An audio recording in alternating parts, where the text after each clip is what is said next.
My YouTube channel Hussain study centre.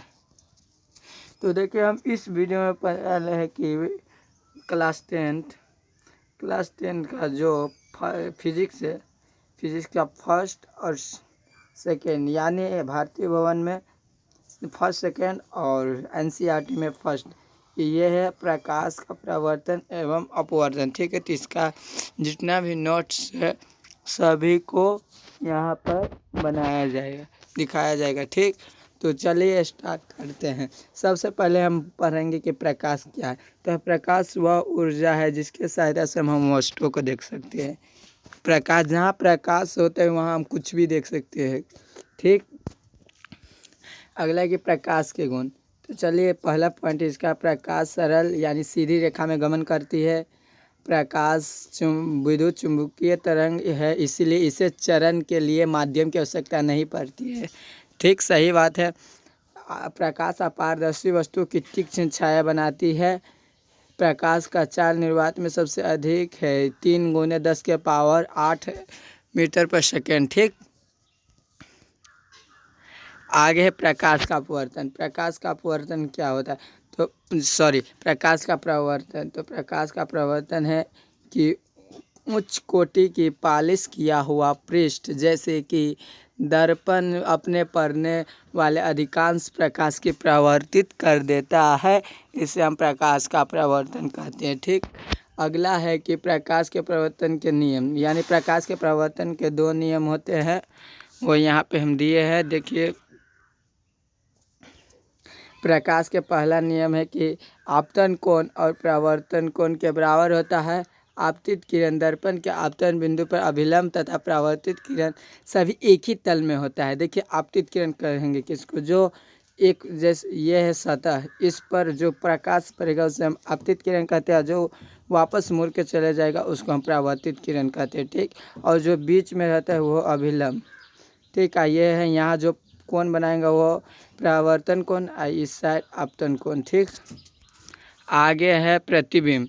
आप पढ़ते image, यानी प्रतिबिंब की परिभाषा क्या होता है? तो प्रतिबिंब वहाँ बनता है जिस बिंदु पर कम से दो परावर्तित किरणें प्रतिच्छेदित होती है या प्रतिच्छेदित प्रतीत होती है। ठीक, इसके देखिए, इसके 2 प्रकार होते हैं। प्रतिबिंब के 2 प्रकार होते हैं, एक वास्तविक प्रतिबिंब, एक आभासी या काल्पनिक प्रतिबिंब। ठीक, तो इसमें अंतर बताना है। पहले वास्तविक प्रतिबिंब कहते हैं, इसमें सब दिया है, तो चलिए इसका अंतर देते हैं। पहला पॉइंट इसका, यह तब बनता है जब प्रकाश की किरणें वास्तव में प्रतिच्छेदित होती है। इसमें पहला पॉइंट है, यह तब बनता है जब प्रकाश की किरणें प्रतिच्छेदित प्रतीत होती है। ठीक, इसका दूसरा पॉइंट है, इससे पर्दे पर प्राप्त किया जा सकता है। इसमें दूसरा पॉइंट है, इससे पर्दे पर प्राप्त नहीं किया जा सकता।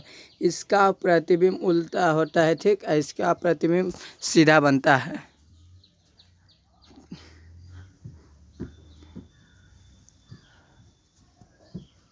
चलिए अगला पॉइंट है कि समतल दर्पण द्वारा प्राप्त प्रतिबिंब। तो समतल द्वारा प्राप्त प्रतिबिंब है, तो देखिए इसमें इसका पॉइंट है पहला, इसका पॉइंट पर रहते हैं कि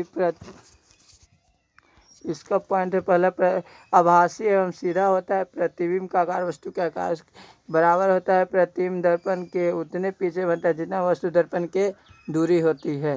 प्रतिबिंब पार्श्व प्रतीत होता है। पार्श्व प्रवर्तन, अब हम समझे कि पार्श्व प्रवर्तन होता है क्या।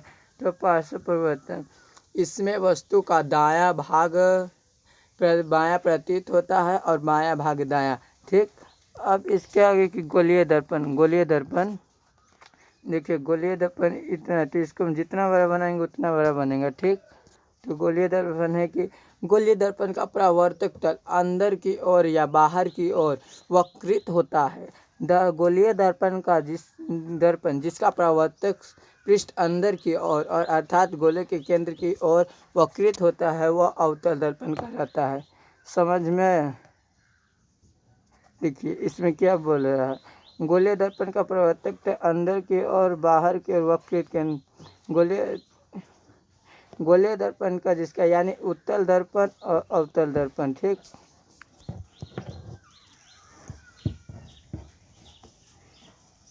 आगे चलते हैं हम अगला पॉइंट की ओर।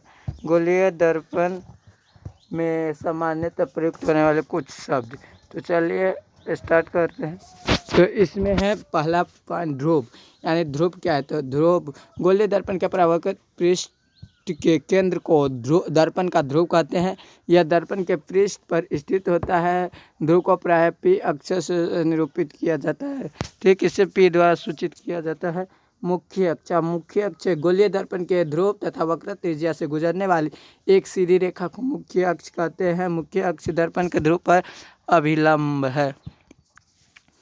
ठीक, अगला है वक्रता केंद्र। वक्रता केंद्र क्या होता है? तो गोलीय दर्पण का परावर्तक पृष्ठ एक गोले का भाग होता है। इस गोले का केंद्र गोलीय दर्पण का वक्रता केंद्र कहलाता है। यह अक्षर सी से सूचित किया जाता है।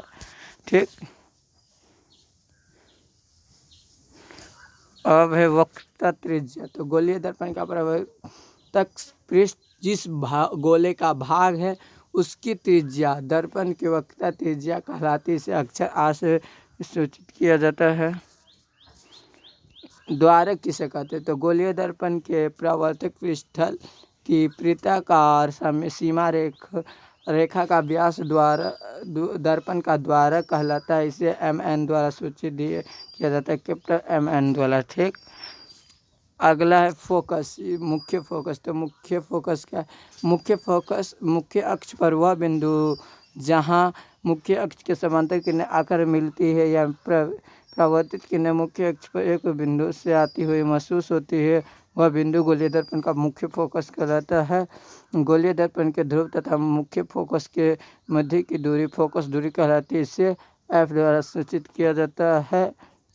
ठीक, इसका फॉर्मूला होता है f बराबर r/2। अगर हमारा वीडियो अच्छा लगा तो चैनल को सब्सक्राइब कर लीजिए, वीडियो को लाइक एंड कमेंट कीजिए और इस वीडियो को शेयर कर दीजिए। ठीक, चलिए अगले वीडियो में मिलते हैं। इतने के लिए धन्यवाद।